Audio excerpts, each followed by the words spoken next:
Today on R&B Reviews, I'm going to be looking at a film that seems to have people split on. It's Where the Wild Things Are, based on the popular children's book by Maurice Sendak.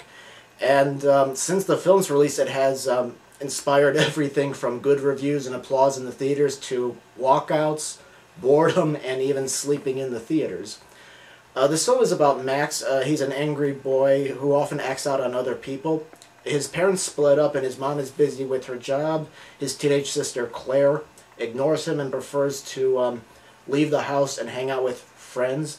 And Max also begins to see the negativity of life rather than looking at some of the positive things about it. Now, after getting into a fight with his mom, he runs away into a boat and sails out and ends up on an island of the Wild Things, where he is named their king. Now, the Wild Things, however, have their own individual complicated problems of their own, and Max tries to keep them together. He has them build a fort together, as well as taking part in a dirt fight, but there's still only so much that this young boy can do. Now, I had heard mixed things about this movie. I heard it was too depressing. I heard it was a masterpiece, so when I left the theater, I really enjoyed it. I found some things relatable with this movie, such as Max being upset that his older sister would rather hang out with her friends than with him. I've been through that.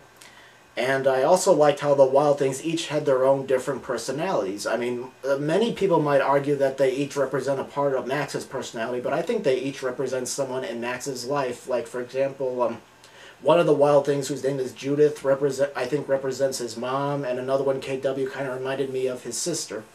I liked I liked how Max encounters in the island kind of mirrors what's been happening in his life.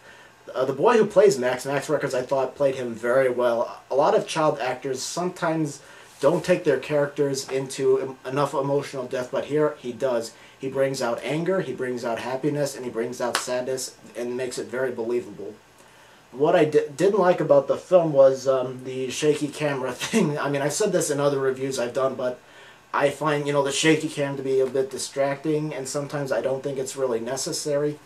And I also thought there were some rather bizarre and surreal things that happened in the last act of the film that kind of made me a little bit uncomfortable, but I can kind of see why some people may not get into this movie. I mean, when you take a short book like Where the Wild Things Are, and you have to do more things to creative, original things to the book to make it into a movie, there's some things that may not sit well with everyone.